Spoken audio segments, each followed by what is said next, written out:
बिस्मिल्लाहिर्रहमानिर्रहीम। Rohan Ahmed versus the state. Basically ये case जो है वो जो हम बेल लेते हैं on the ground of statutory delay, उसके बारे में है।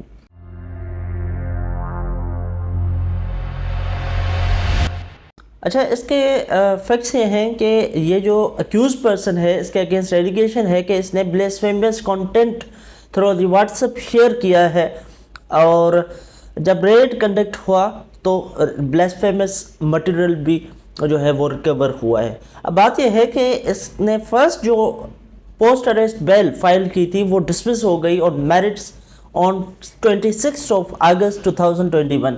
उसके बाद इसने सेकंड बेल एप्लीकेशन फाइल की थी on the statutory ground of delay as well as on the fresh grounds. वो भी डिसमिस हो गई बाय द हाई कोर्ट और वो अभी इम्प्यून्ड है इस प्रेजेंट प्रोसीडिंग्स में।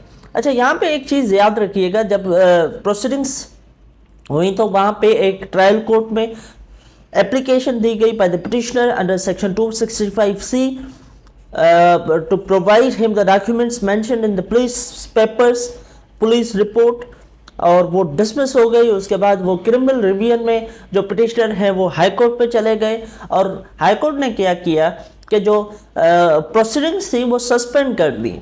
अच्छा, ये चीज़ हाई कोर्ट ने प्रोसीडिंग्स तो सस्पेंड कर दी, लेकिन 2021 से अभी तक वो जो क्रिमिनल रिवीजन है वो अभी तक पेंडिंग है, और जो प्रोसीडिंग्स हैं ट्रायल कोर्ट की वो अभी तक सस्पेंडेड हैं। यहाँ पे अगर हम सेक्शन 497 ऑफ CRPC देखते हैं, वो क्या कहती है?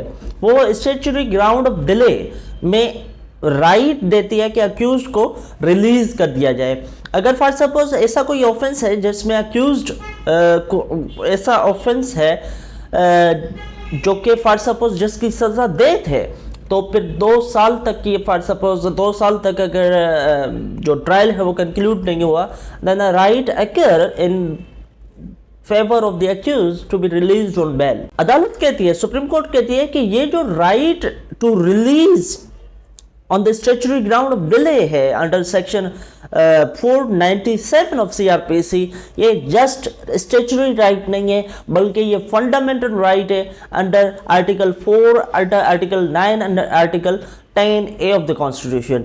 देखें, right to fair trial, right to life, right to be treated in accordance with the law, ये सारे के सारे राइट्स सेक्शन 497 के साथ इन अकॉर्डेंस विद है। और इसके अलावा जो स्टैट्यूटरी ग्राउंड पे रिलीज करना है ये फंडामेंटल राइट है, क्योंकि अक्यूज को ये प्रिज्यूम किया जाता है कि वो क्या है, वो इनोसेंट है। अगर अक्यूज पर्सन इनोसेंट है तो फिर उसको क्यों जेल में रखा जाए due to the act of the court, due to the mistake of the court. अब यहाँ पे हम बात करेंगे कि ये जो 2 साल तक के अक्यूज पर्सन जेल में है, ये अक्यूज पर्सन अपने डिले टैक्टिक्स के लिए जेल में नहीं है, ना ही इनके डिले टैक्टिक्स के लिए वो ट्रायल खत्म नहीं हुआ, बल्कि due to the act of the court ये ट्रायल 2 साल तक के अभी तक कंप्लीट नहीं हुआ, कंक्लूड नहीं हुआ।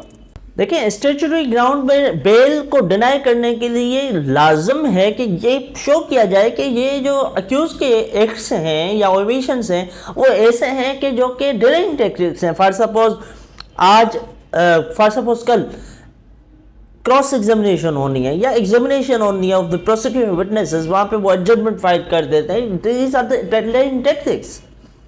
और अगर यही इंपॉर्टेंट हियरिंग्स के दौरान वो डिले टैक्टिक्स यूज कर रहे हैं, तो फिर वो जो bail on the statutory ground है वो अक्यूज पर्सन अवेल नहीं कर सकता। अब सुप्रीम कोर्ट कहती है कि जब हमने ये रिकॉर्ड टेक किया इस केस में, 3 इयर्स से जो अक्यूज पर्सन है वो जेल में है, और ये जो ट्रायल कंक्लूड नहीं हो रहा, ये due to the act of the court है, not due to the act और omission of accused person, but due to the act of court. तो एक्ट्स ऑफ द कोर्ट के जो कॉन्सिक्वेंसेस हैं वो अक्यूज जो है वो नहीं भुगतेगा। अब सुप्रीम कोर्ट कहती है कि ये जो डिले है mainly due to the act of the high court है, क्योंकि ये केस बार बार रिलिस्ट हुआ और सेवरल हियरिंग्स पे ये टेकअप ही नहीं हुआ for no fault on the side of the accused person. Supreme court कहती है बेशक हाई कोर्ट के पास ये पावर है कि वो जो प्रोसीडिंग्स हैं क्रिमिनल ट्रायल की वो सस्पेंड कर सकते हैं इन अ डिजर्विंग केस, या स्टे कर सकते हैं, सस्पेंड कर सकते हैं, लेकिन at the same time high court को चाहिए कि वो इंश्योर करें expeditious disposal of the case. जैसा कि मैंने इंस्टेंट केस में आपको बताया कि क्या हुआ, क्रिमिनल रिवीजन फाइल हो गई 265C जब डिसमिस हुई, वो क्रिमिनल जो रिवीजन फाइल हो गई, प्रोसीडिंग सस्पेंड हो गई, ठीक है सस्पेंड हो गई, स्टे हो गई या सस्पेंड हो गई, लेकिन उसके बाद वो केस फिक्स ही नहीं हुआ और अभी तक पेंडिंग है और अभी तक जो 3 साल गुजर गए हैं, पिटिशनर जो है वो जेल में पड़े हुए हैं।